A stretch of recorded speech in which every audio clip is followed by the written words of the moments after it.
Perfect World, Guttermouth there, the Vandals before that with Lord of Dance. Wish the Vandals would come to Chicago. I mean, you know, I don't blame Yeah. them. Like, you think they would have played Riot Fest at least by now. I mean, I just feel like the whole world's kind of been on hold for the last couple of years, CJ. I mean, they haven't played Chicago in probably at least 20 years. That's, I mean, again, I don't blame them. At a certain point, I do. I was thinking of an idea for your DJ Buttlust thing. Okay. You should do Chicago and then just do like Chicago, do that Laura Jane Grace song, do Chicago by Wastebasket, like just do all the Chicago songs. Well, if it's gonna be Chicago, shouldn't I just do a bunch of Lawrence and Arms? Well, yeah, but I was just mean like, just do all the Trio and Lawrence and Arms. It's to stick with the theme. It's to stick with the DJ Buttlust theme here. So just Chicago, all the either bands named Chicago or songs about Chicago, and then just do them that way. I think that'd be a fun one. Right. That was just an idea. But any hooser, guys, it's time. It's time for everybody's favorite segment here at the Moron Bros Show. I'm excited for it. It's been a couple weeks. I'm jonesing for Mbop to the top, an unsolicited, unauthorized Joe Matthews autobiography of the band Hanson. I would imagine that Joe Matthews did a lot of soliciting. But it's definitely unsolicited. Nobody asked her to do this. Yeah. She did it. This is the reason it's unauthorized.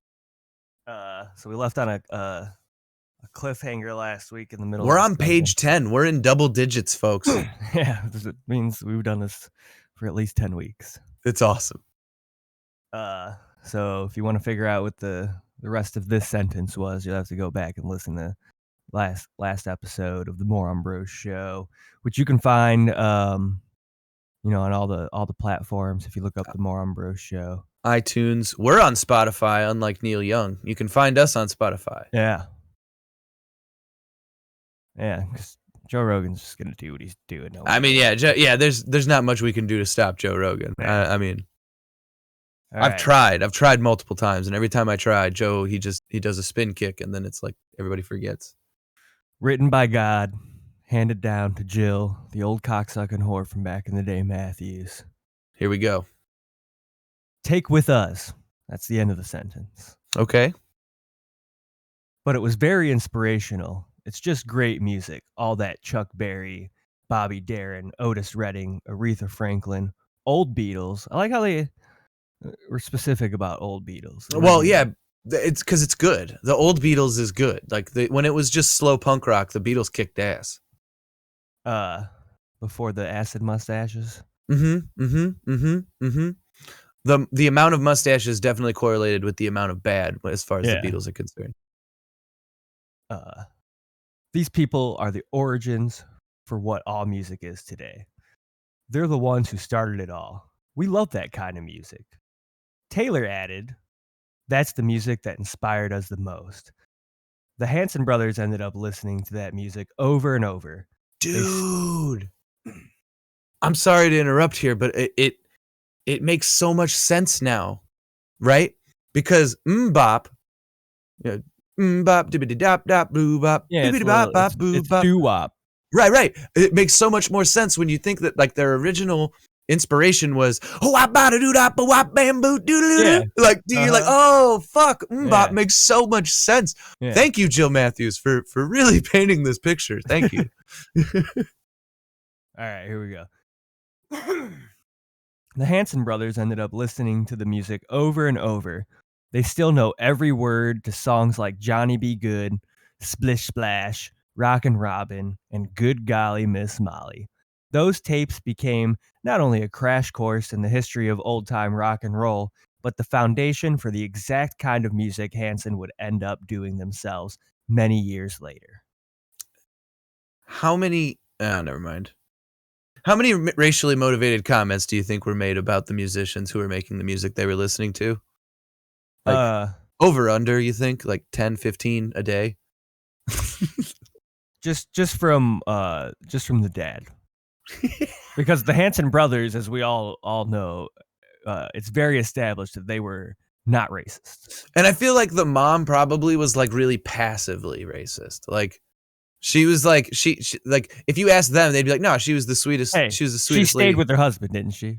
Exactly. That's what I'm saying. That was what I'm saying. She was Even if she, even if she didn't have a racist bone in her body, that's passively racist. co-signed on it all. Yep. Co-signed on it all. Yep. The taped music was reinforced as their parents led family sing-alongs each night.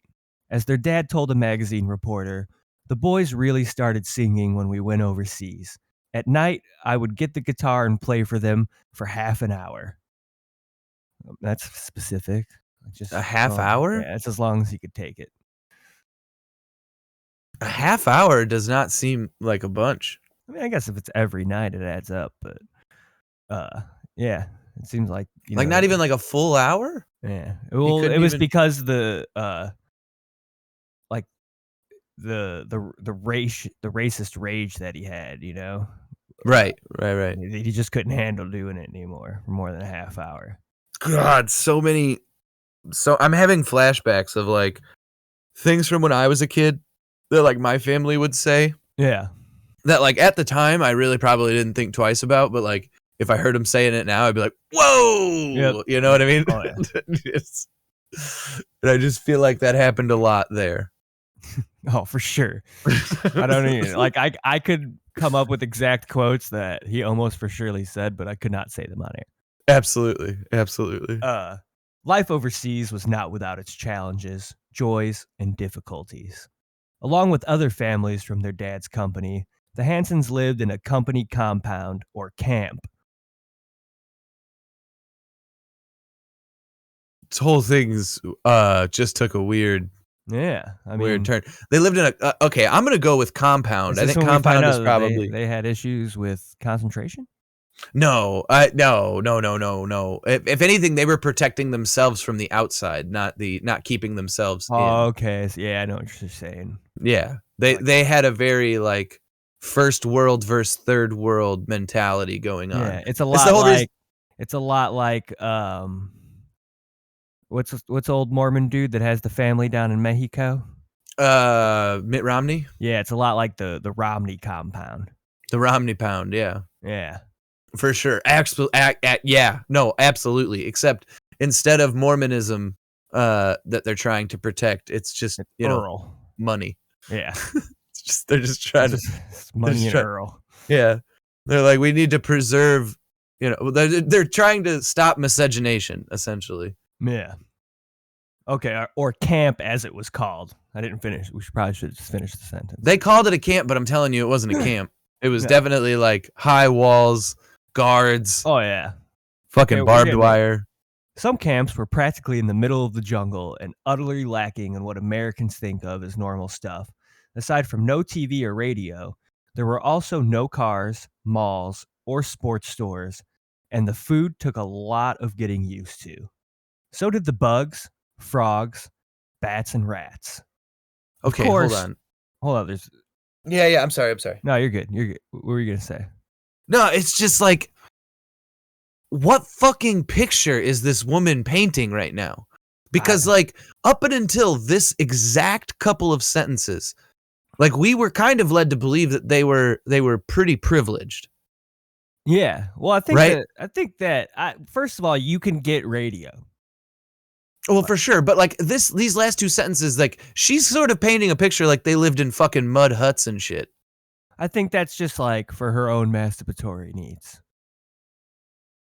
Okay, you know what? I'll yeah, she had to like buy the fucking bullshit the mom and dad were selling. Yeah. And she's like, I'm just gonna buy it wholesale, no questions asked. Like, they lived in mud huts. Yeah, they lived hard. They came up hard, young, rough boys. They were in bamboo houses on stilts and shit in the middle of a jungle. Which, well, I'm sure that wasn't, It's not at all what happened. I guarantee it. No, they leveled a portion of the jungle and built a suburb, basically. It's a fucking oil company. It's not like they're fucking mapping out the Amazon. Like, Jesus. Well, they are. Well, yeah, for extraction, for mineral extraction, like purely. All right, one more sentence and then one single word to start a sentence here. Oh, hell yeah. Here we go. Of course, there were some cool things too. Like what? Fuck yeah, Jill. Fuck yeah. She wrote this book for us, dude. For us. She knew there were some cool things and now you have to tune in next week. You can find the conclusion to that sentence on our segment, Mbop to the Top, an unsolicited autobiography of the band Hanson. We're definitely going to get some insight on this fancy suburb. Oh, yeah? Oh, yeah. Oh, okay. CJ's reading ahead, everybody. I don't know. CJ in an opposite room holding a book that I do not have physical access to. So I'm excited as you are to find out what happens next week on Mbop to the Top, our unsolicited autobiography of Hanson. Goddamn, Jill Matthews. Jill Matthews, old cocksucking whore from back in the day. We're gonna keep the bangers rolling. Yeah, keeping them going. We're going up to Canada. It's inevitable. It's inevitable. If we're playing bangers, we're playing Canadians. We're going to Canada. We got No Means No with Big Dick. We've got Ghetto Blaster with Get Drunk. You're listening to the Moron Bros Show here at RealPunkRadio.com. This one's for you, Matt. Let's check it out.